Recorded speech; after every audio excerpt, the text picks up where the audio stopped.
When we invest in ourselves, we all shine. Together, we are Black beyond measure.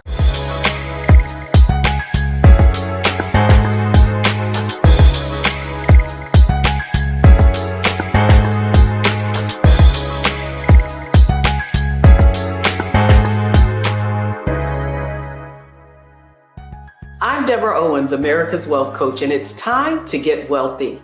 You're going to learn exactly what you need to know and do to finally achieve the level of financial success you desire and you deserve. When Facebook changed its name to Meta, it was described as ushering in the Metaverse, this new virtual world built in virtual reality. So what is the Metaverse, or Web 3.0 as we hear it, and what do we need to know to make sure that we're not sitting on the outside looking in? Well, our guest today is going to share with us exactly what we need to know and do. But before we get started, here are the 3 things you may not know about Web 3.0. First, it's estimated to be an $8 trillion economy. Secondly, the assets in this virtual world are digital. And then finally, the major brands are already playing in the metaverse. And here to share with us what we need to know to get wealthy is Karen Baker. She is the founder and president of Boathouse Inc., Washington, D.C. office. She's an award-winning executive specializing in design and strategic research. And she's also pursuing a Doctor of Design of North Carolina State University. And with that, I want to welcome Karen to Get Wealthy. Thanks so much for joining us today. Absolutely. Excited to be here. Thanks for having me. But before we even get into this conversation, I think it's important for you to kind of define for us in layman terms, what is this Metaverse and Web 3.0? And a great way to put it is in layman's terms, because it had to be described for me in layman's terms, because, again, when innovation comes around, there's a complication to always kind of understanding it, particularly when you talk about technology. And I've had people say Web 3.0 and Metaverse are the same. They are not the same. So right now, what we're in currently is Web 2.0. So this is the next iteration and advancement with Web 3.0. What it brings in is this digital currency. The advancement from that, or the addition to it, is the metaverse, which is a lot of conversation taking place in this as well, because it's this second layer of being able to be physically active in a space that is virtual. So, we take examples like, if you've ever seen the movie Ready Player One, where you saw them go into this alternate space, you have the ability with the metaverse to stay present where you are, but also be in this alternate space as well. So these are exciting things that are coming about. And, I've been spending a lot of time now really wanting to educate our community on the fact that this is coming, and it's coming fast. Well, it is interesting. I heard Web 3.0 described as the 3D version of Web 2.0. And so to that end, Karen, you're going you're going to think I'm crazy. But you know what I thought of? I thought of the Sims game. Yes, when you exactly. had these characters, right? Yeah. And so, my kids, when they just really got kind of engrossed in that world. And so I was buying Sims version, whatever. But, in fact, they were building worlds. So the way I look at it is that it's no longer characters that we're just playing with on the screen. We're actually going to create our own avatar and be kind of navigating in this virtual world. Does that kind of make sense? Yeah, absolutely. And that's where the metaverse comes in as well, too, because it gives you the opportunity to be able to create this avatar. I say it gives you the opportunity, if you choose, to be able to be whatever you want to be. If you even think about, I've said Lego, and if you want to be a green person in that world, you have an opportunity to be a green person in that world. So that is what the metaverse will bring. But you're absolutely right. The Sims was a very, very popular game. People still play it to this day. It wasn't just your kids. A lot of adults play the Sims. It took on a life of its own. So, this is, again, this advancement in technology with the Web 3.0. It brings in this piece of digital currency. Because, in games like that, you had like credits and things like this. This is something people are going to accept and actually have an opportunity to live due to this digital currency, to use it as a means of exchange. Transfer of exchange and dollars. Correct. And so where I want to go now is on Get Wealthy, we have a framework for success that we call mindset, strategy, and execution. Mm-hmm. And so I want to begin with the mindset piece because I do think it's very, very important for people to have a different kind of mindset as it relates to now dealing with in this Web 3.0. Yeah. So to that end, what mindset do we need to adopt in order to be successful, play in this new world, and also use it to the opportunity to our advantage, particularly when it comes to building wealth? Yeah, I think the first thing is not to think it's going anywhere. It is going to be here. It is here to stay. The other thing is starting to educate really on what it is. When you talk about cryptocurrency, you talk about Bitcoin, which came about some years ago. I remember someone explaining it to me and my head wanted to explode. I'm like, this is really a lot, So you're going to have to sit in workshops and webinars to really understand how it plays into the economy in itself, because it will play in the economy. People are very early in it now. Not to say there's not any hiccups to it. We have the Federal Reserve, taking place in digital currency as well, too. But you're going to have to really understand it because it is something that's they're looking at it as a wealth builder. They're looking at it in that way. And what you mentioned in the very beginning, Deborah, Goldman Sachs anticipating it bringing $8 trillion in 2030, but they're looking at $800 billion in 2024, which we know that's only 2 years away, right? So you want to not miss the opportunity. It's becoming very big in real estate as well, too. People are doing rental properties in the metaverse, and you can have a property here and rent it in the metaverse. So here comes the ability to build wealth. So people have to really start to look at the space and don't think, oh, that's for later. I don't need to know. It's happening now, and it's economically impacting us as well.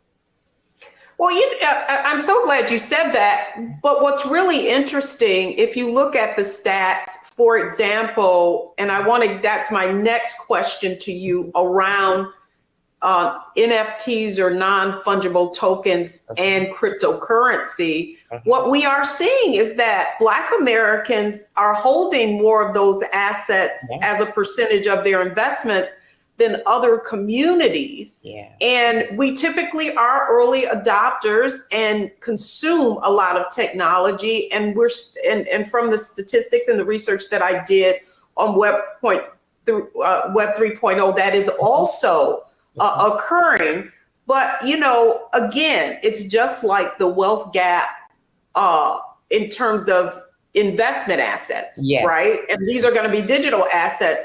We are more consumers as opposed to actually being the creators. And I know you're doing a lot of work in that regard to make sure that folks know that we also need to be the creators. So talk to us a little bit about that mindset and how we need to be thinking in terms of transferring our skills even to this new virtual world. No, I appreciate that question, truly. Yeah, that is a lot of what drives my passion for this, because developers and creators still don't look like our community. Even the investments that are being made are not necessarily happening. I was talking to someone who's in the NFT space, and I was asking him what are the problems that he's running into, and he was like, the investment. When I bring the conversations to investors as a developer, he was like, I'm being offered a quarter of what is being offered to other communities. Particularly, I'm talking about Caucasian developers and creators. And he was like, that in itself is a fight that he's consistently fighting. He's having to turn things down when they're looking at him like, oh, why is this a problem? So he said that is still occurring for developers and creators of Black and brown creators who are trying to come into the space and bring applications into the space. This is still a problem. So that representation and that seat at the table is completely an issue. So I've been in spaces where people want to consistently talk about, we do have an understanding, or we're like you said, on the consumer end of it all, but then they don't want to have the conversation about representation at that table, that we are having the ability to be on the end of the developer and the creator. And that's what really needs to change. And so the other question that I have for you, I think we need to, we've kind of explained Web 2.0 or Web 3.0, this metaverse, and how it is gaining traction, if you will. Mm-hmm. But what we haven't, I think what our audience needs to understand is, what is an NFT? What is a non-fungible token? And how is it being used in terms of creating assets? You know, the NFTs, which, you know, the non-fungible term is constantly thrown around. So when you talk about the non-fungible tokens, I'll point to a show, and it may give people a better reference. You've seen it a lot Yes. in the art community particularly. But if you watch the show Queen Sugar, this whole season they introduced NFTs, which I love when our shows are introducing this. In The Shy introduce cryptocurrency in during the summertime too, as a means to start educating as well. But it is the ability, it has its privacy to it. So if you take, for instance, let's take Queen Sugar. He had a video from a previous season that he only held assets to. He put it on the NFT as an NFT, and he made $200,000 from it because someone bought it and then they owned it. So you have, it's this ownership that only you have versus, you know, when people talked about the web and talked about social media platforms in particular, the information that was being put out was, you know, public. All of us had access to it. These are things that you can sell, like a tweet that you only have, that no one else has, and be able to sell it for particularly a large amount of money. People will bid on it, is what will happen. So people have been doing it with art. And I think what you have just described is that it's a way. So for example, when we see something that has a copyright on it, oftentimes people are, you know, copying it, right? And Correct. taking information, you know, Correct. and not even giving attribution. But you are saying, how you're describing it is this this NFT, what it really allows someone to do is make this digital asset one of a kind. Correct. And you're unable to duplicate it. And also you can only access it if the owner of that digital asset allows you to. Correct. Absolutely. And that's one reason I believe that it's, you know, done very well in art, because if you have an original piece of art, you know, as we know, as artists, you own that piece, you know, and you decide to place it, you know, within that space in order to sell it. And the hope is that it will sell very well. And then that person has that piece of art. So that's the space that it's been doing, you know, extremely well in, because, you know, you produce these original pieces, but you wouldn't duplicate it, is what you would not do. So you're absolutely correct. Okay, so perfect segue into the next part of the framework, which is strategy. And so now I want to talk a little bit about with you, what are the strategies that folks need to have in order to start playing in this arena based on the skill set and the opportunities that are available to them? So don't go anywhere, folks. When we come back, we're going right into strategy and what you need to do to understand how to play in this new virtual world.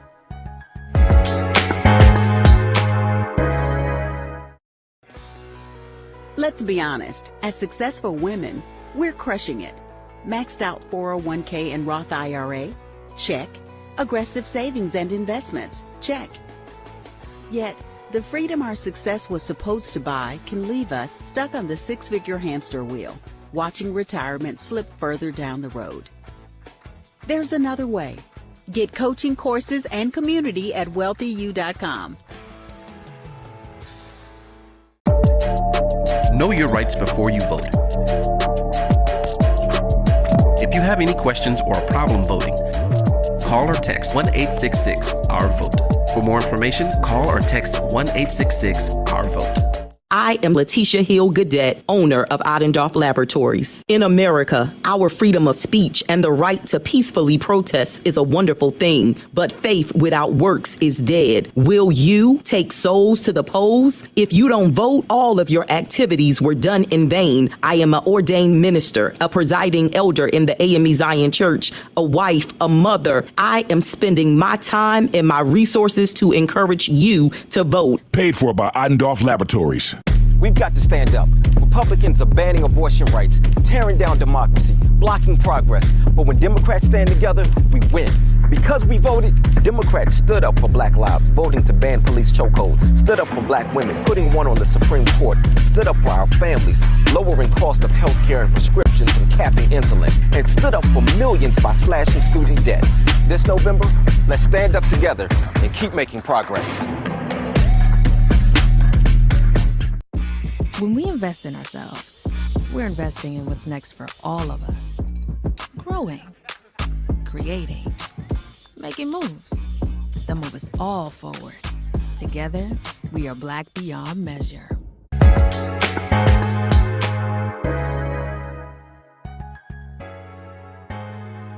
Welcome back, everyone. I'm Deborah Owens, and this is Get Wealthy. And we're talking about Web 3.0 with Karen Baker, our guest. And now we want to talk about what are the strategies that you need to adopt and begin to think about how you're going to take advantage of the opportunities in Web 3.0. Karen, I want to thank you, first of all, for really setting the stage. And that's why I wanted to have this conversation, because I think there are all kinds of implications with Web 3.0. And one of them is sort of what you're hanging your hat on, and that's making sure that there is representation in this virtual world, right? Just like out in this, in our physical world, in real life, right, as they call it, we see, cultural appropriation or people not being included. So talk about what strategies we need to have in order to navigate and participate in Web 3.0 and have equity in it. Yeah, it's a good question. I think it's continuing to be a conversation. And again, I'm trying to push it to be a heavy conversation.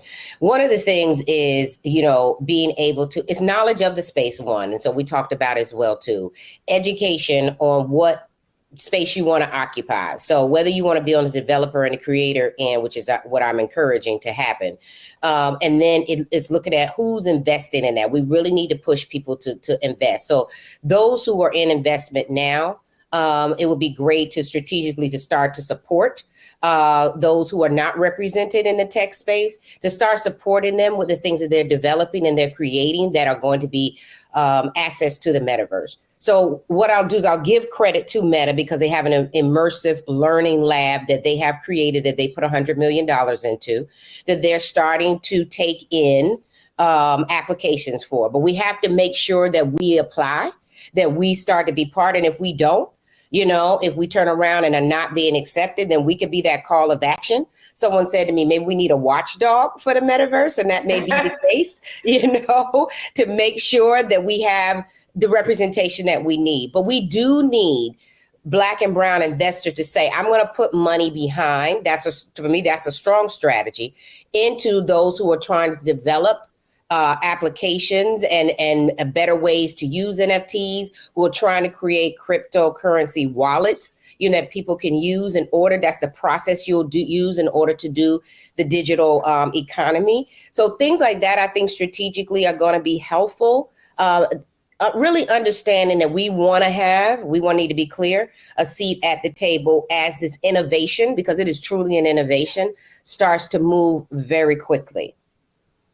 Well, I'm so glad you said that, because I think that there is a whole, the focus of Get Wealthy is really educating folks about investments. It's something that we don't learn in our formal education. And one of the other stats that I like to bring to bear is that UBS recently did a study on multicultural wealth, high net worth, and people have been able to make it into that realm of investable assets of $1 million or more. Mm-hmm. And one of the most telling things about how that wealth is created has been specifically, if you look at some communities, a great deal of wealth has been created because they picked the industry of technology, right?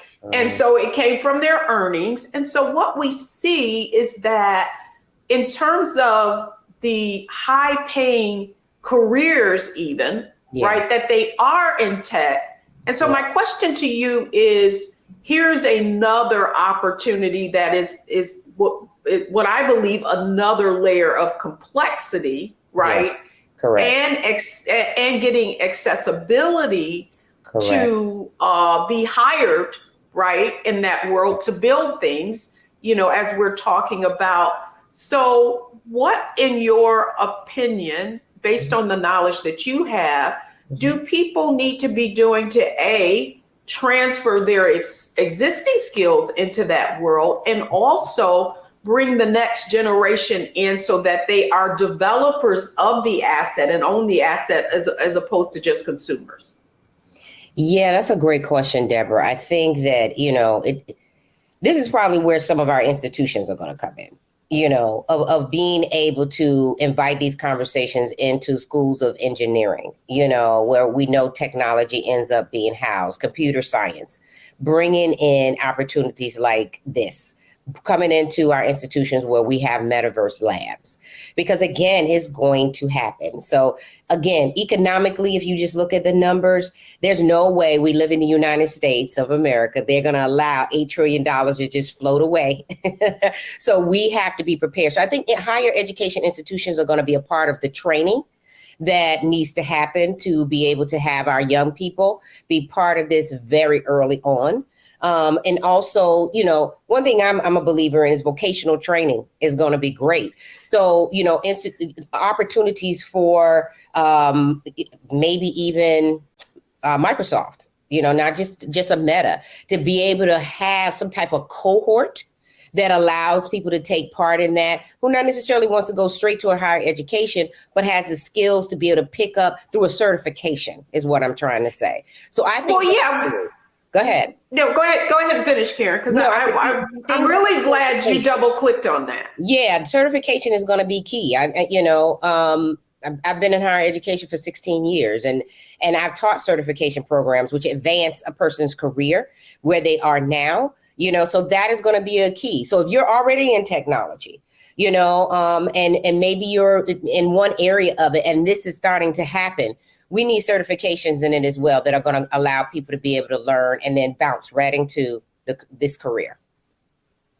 What I really appreciate about you bringing up vocational and schools and certification is that what we have found is, particularly if we look at where all the student loan debt is, where the amount of investment that we make in education And, for Black women, we're some of the highest educated, and yet we're not going into these fields. Correct. So the question I have is just that do we need to be exposing our kids to this much earlier on, even in high school? Because there is a company here called in the Washington, D.C. area called Catalyte. Actually, they're based in Baltimore. And one of the things they do is they test people to see if they have the aptitude to become a developer. And if you test well, they literally teach you how to be a developer. And then you have an opportunity to either stay with them. And now that you have that skill set, usually you're in demand. And I'm wondering if that application is an approach that we need to begin to use so that our kids, even, as a pathway into a career, that it not necessarily just be a 4-year degree. I don't want anybody to say that I don't think the higher education is a good, is valuable, but I feel like we need to be much more tactical and strategic about it. No, I totally agree. And I think high school, we can't leave it out for sure. We're in the process now talking with a federal agency about bringing in a Metaverse lab.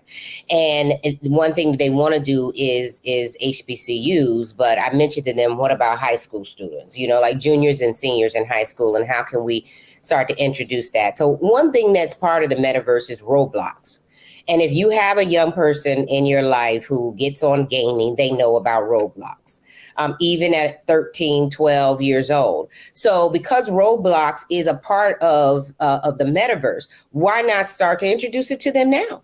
Why not start to have them learn not to just play the game with their friends, but be an asset to them as they start to move themselves across? So things like that, can actually start to occur very young, to actually start to develop and cultivate a community that is going to decide whether they want to go vocational, as we are discussing, or they want to go higher education, or their job is actually going to train them because they have already the tools in their tool belt very early on. So no, I'm a big believer because the games are already out there and the kids are already playing them. Great point. And there is such a correlation between the wealth gap and the digital divide. Correct. And part of that is accessibility, yes, but also the fact that we, through our, K through 12 education, financial literacy isn't integrated into that curriculum. And I would say, particularly because of the opportunity with Web 3.0 for careers, to develop products, that it's exactly what we need to be thinking about. And because kids are already immersed in technology, taking it one step further and helping them understand how that technology is being created. So thanks so much. Love having this conversation about strategy. And now when we come back, one of the things I want to talk about, and we've kind of been on that road already, is execution. So you're learning about Web 3.0. What are the things that you need to do now to execute on this opportunity? Don't go anywhere, folks. We'll be right back.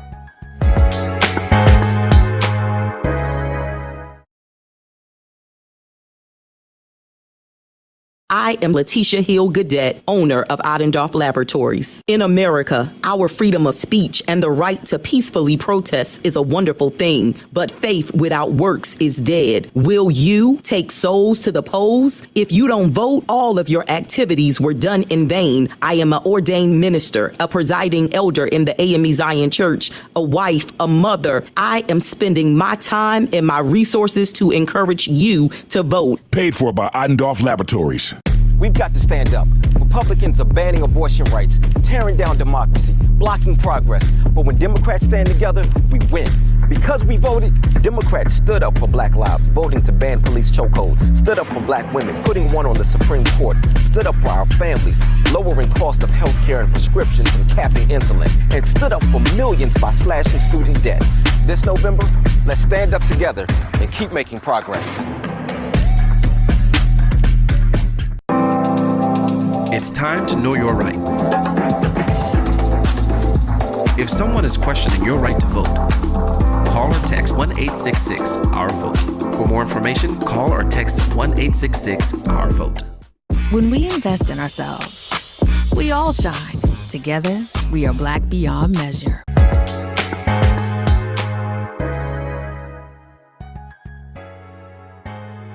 Welcome back, everyone. I'm Deborah Owens, America's Wealth Coach, and we've been talking about the Metaverse and Web 3.0 and the opportunity that it presents with Karen Baker, who is pursuing a doctorate, if you will, in this, a doctor of design in this field, and is educating us on exactly why Web 3.0 is so important. And so, Karen, we've covered a lot of ground thus far. We've talked about mindset, we've talked about strategy, and now I want to go to execution. Okay.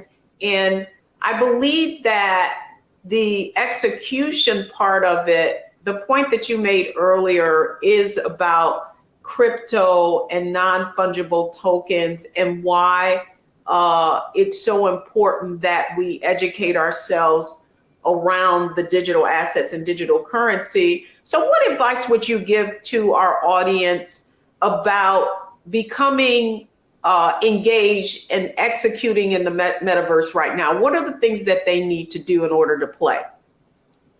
You know, I think that the biggest thing with playing in this space is it's going to require putting a little bit of your money into it. And that depends on where you are, you know, financially. My mother will be 81 years old in December, and she's the one that came to me about participating in cryptocurrency. She manages my cryptocurrency wallet. So it is not an age thing. That's the reason I even bring that up. But the understanding of it, I mean, she came to me to say that this is something that beyond me, you'll need. You know, you'll need to understand this. This is an investment that I want to make for you. I need you to put your money into this, and this is where the future is going. So I think that, again, you know, and it wasn't a hefty lift to start it up. You know, it was a couple $100s, but you have to understand what you're doing as you move around within that cryptocurrency wallet.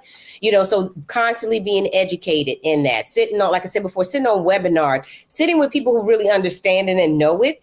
Just go into the space is what I say.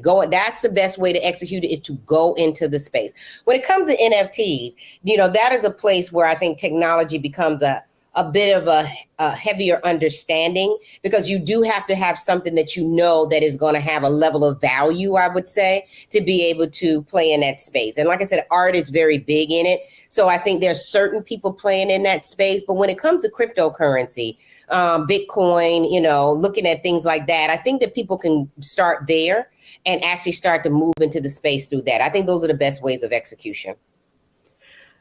Love that. And also, I believe that the way you learn is through doing, right? So if you're sitting on the outside looking in and you don't actually own it, then you never have any ownership of it. And so then it doesn't seem tangible at all. Correct. And I almost wonder, in doing the research on the metaverse and these new worlds that are being created, I wonder what your thoughts are because now these transactions in this virtual world are going to be through digital assets. I wonder if that could also be a demand, right, for these digital assets and currencies.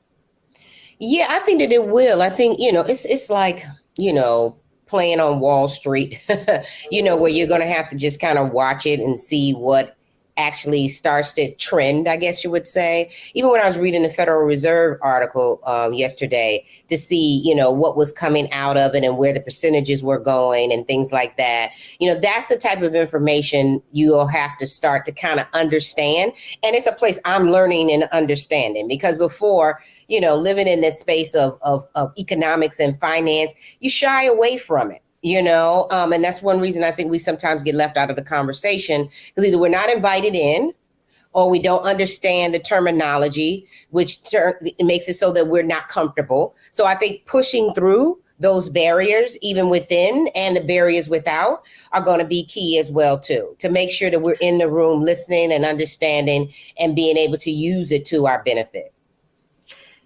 You brought up a great point, and that is that we're not just sitting on the outside looking in, and we're not just consumers. One other question I had for you is, as you look at the metaverse, what kind of jobs do you think that Web 3.0 are going to create that people need to be positioning themselves and to transfer their skills so that they can take advantage of this opportunity?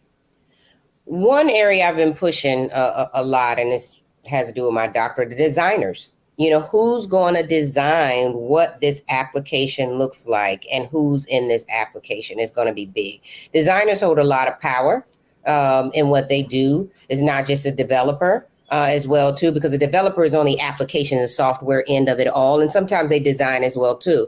But when someone starts to think about what does this look like? Who is this for? Who's going to be part of this community? Do we meet their needs? Do we make sure that we look at the things that they want? Are we talking about accessibility, people who live with disabilities? Are we going to be able to see themselves in that space as well? Designers are going to be key to that. So designers, developers, and creators right now are going to be big in that space. So even if you say, I don't know that I want to develop, be part of the software end of it, you may be an asset and being a designer of it, ensuring that what it looks like and what I experience in the metaverse is something that I feel inclusive and I feel like I belong. That's good. That's good. So, you know, I think we probably over-index on as African Americans on the creative side and on the design side. And what you're saying is, you know, if you're a fashion designer, perhaps you can also use that skill set in the metaverse. And I hear there's going to be a lot of commerce opportunities. In fact, one of the points that you brought up is that Nike actually bought a shoe designer, right? An NFT designer. So talk to us about how that could play in people thinking about how they transfer their skills. Yeah, absolutely. And a fashion designer is a good one to bring up because, you know, Nike, when they went into the metaverse, very early. I mean, you know, Nike's brand is always in innovation, and they created Nike Land. And so that involved fashion. So you could go into Nike Land and be able to look at exclusive opportunities of looking at things that they were actually designing. So designers were a big part of that. Fashion designers were a big part of that. Same thing, Adidas did that as well, too. One brand that did it was surprising and was bought to me was Degree Deodorant. They actually designed a space for those living with disabilities and allowed them to participate in a marathon in the metaverse. So they were able to take part in something they typically may not be able to take part of here. They made it so that they were able to celebrate their disabilities within the metaverse by taking part in this marathon that was created. And that required a designer to do so. So the design world has to also be understanding of how they play into the metaverse because I believe they hold a lot of power. That's good. Lastly, the only other thing I wanted to touch on is artificial intelligence and its role, the role that it's going to play in this metaverse. And I think there are two sides to that, right? Artificial intelligence is the ability to mimic someone. You're seeing a lot of these videos that have been altered, right, in terms of voice or actually duplicating someone like yourself. What are the things that we need to consider about AI in the metaverse? So, you know, AI is going to be an important part in the metaverse because of marketing. That is where it's going to come in and be very important. This is the thing that when I came to Boathouse, I was very excited to learn more about how you use AI in marketing. And it's going to come into play because it's going to allow marketing companies to be able to understand a lot quicker who their audience is, even their sentiments, what they're passionate about. So AI is going to be able to pull that information as a human sitting in this space, it's going to take me longer to understand how you're engaging with content that I'm giving to you, whether it's in the digital space of and social media, or it's going to be in the metaverse. So I've sat in on demonstrations where you have the ability to put an ad out and it will turn around and register the sentiments that Deborah has when she sees that ad. It'll point to places and say, oh, when she looked at this word, it raised this type of emotion for her. When she looked at this word, it did nothing. And we can go back and say, okay, let's redesign this ad, create parts that are going to make it so that Deborah purchases a lot faster. So those are the things that are going to be key. AI is going to be a big part of it. Don't think of AI only as robots walking around. Well, no, it's interesting because one of the things that I recently used was an editing program that was AI. And literally, I was able to put in a blog post and they came back with it, and it was much better than someone I had actually edit that post. So in so many ways, I think there are two implications to artificial intelligence, right?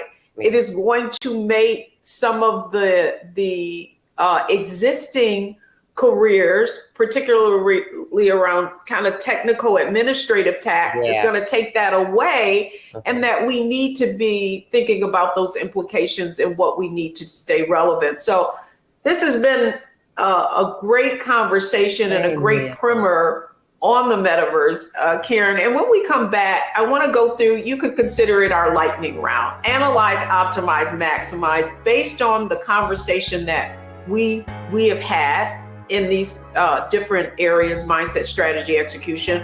What are the 3 takeaways that you think are a priority for our audience? So when we come back, it's our analyze, optimize, and maximize segment. Don't go anywhere, folks. We'll be right back.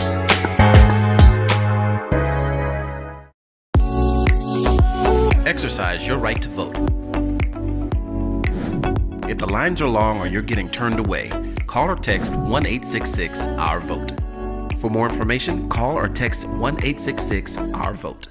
I am Letitia Hill Gadet, owner of Adendorf Laboratories. In America, our freedom of speech and the right to peacefully protest is a wonderful thing, but faith without works is dead. Will you take souls to the polls? If you don't vote, all of your activities were done in vain. I am an ordained minister, a presiding elder in the AME Zion Church, a wife, a mother. I am spending my time and my resources to encourage you to vote. Paid for by Adendorf Laboratories.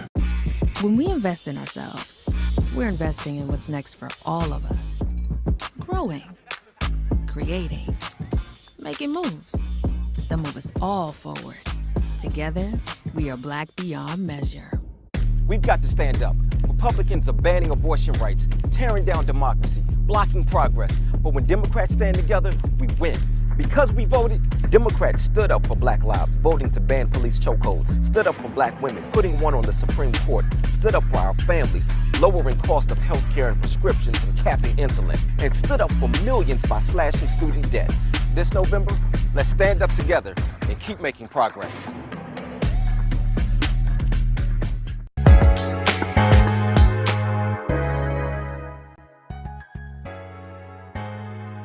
Welcome back, everyone. I'm Deborah Owens, and this is Get Wealthy. And we've been talking about getting wealthy in the metaverse and what you need to know to play and win and not just be sitting on the outside thinking this is a complex topic. So Karen Baker has been here. She is the founder of the Washington, D.C. office of Boathouse Incorporated, a designer. And Karen, I just want to thank you for the work that you're doing in bringing attention to this important Web 3.0 and the implications it has on African Americans, on, well, marginalized communities of all colors, right? Right. And so now I know we've had a pretty robust conversation. And what I would love for you to do is just button this up. What are the 3 things that we need to know and do if we're going to really engage and take advantage of this opportunity? Yeah, that's a great question to sum it up. I think one is, I'm an educator, so I'm like, educate yourself on what the metaverse is, Web 3.0, and digital currency. Really start to see. There is so much information out there, and it can get overwhelming, as we know, information overload. But even trying to find a group that you know that you can actually sit in and be part of and start to ask questions. I think one of the best platforms is doing this is Clubhouse. I think the other thing about it is understanding the economic impact that Web 3.0 and the metaverse are going to have as well too. So start to pay attention to people like Goldman Sachs. You know, they have a whole division dedicated to this. Ask yourself why, because economically it's going to impact us as well too. Then I think about the opportunities and jobs and what that's going to bring. From what we discussed, from middle school to high school to college to already in people sitting in their careers, and how can you make sure that you're part of that? But the other thing that's really big is investment. Those who are already in the investment space, we need you to seek out developers and creators of color and ensure that they get a level of support that's not happening right now. That's good. That's good. Well, Karen, this has been a great conversation. Yeah, thank you so much. Yeah, about Web 3.0. And what I really value most of all is your making this mission of education and awareness and inclusion a conversation that you're pushing forward. To make sure that we're all included and that we're not just on the outside looking in. So thank you so much for coming on Get Wealthy. Thanks so much, Deborah. Appreciate it. Awesome. So when we come back, the 3 takeaways from today's show that you should know about the metaverse. So don't go anywhere. We'll be right back.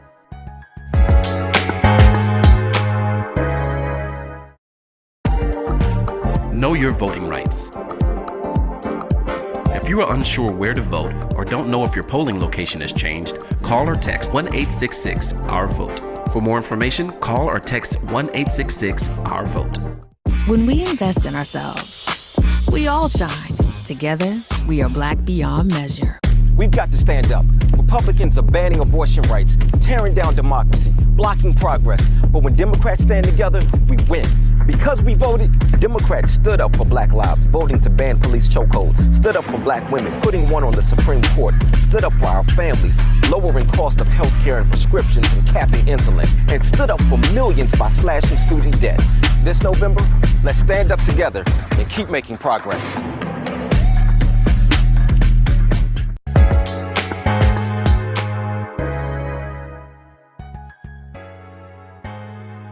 I'm Deborah Owens, America's Wealth Coach, and I hope you've been enjoying our conversation on Web 3.0 and the metaverse, and most importantly, that you're learning how to get wealthy based on the knowledge that you gained. So here are the 3 takeaways from today's show. Understanding the jargon like NFTs and what it means to understand digital assets is important. The other thing that's important is that Black developers get involved, and as Karen indicated, that we invest in this early stage of the metaverse. And then finally, that equity and integration are essential to make sure that there is full representation in the metaverse. I'm Deborah Owens. Thanks for watching Get Wealthy, and we'll be right here, and make sure you're watching our next episode.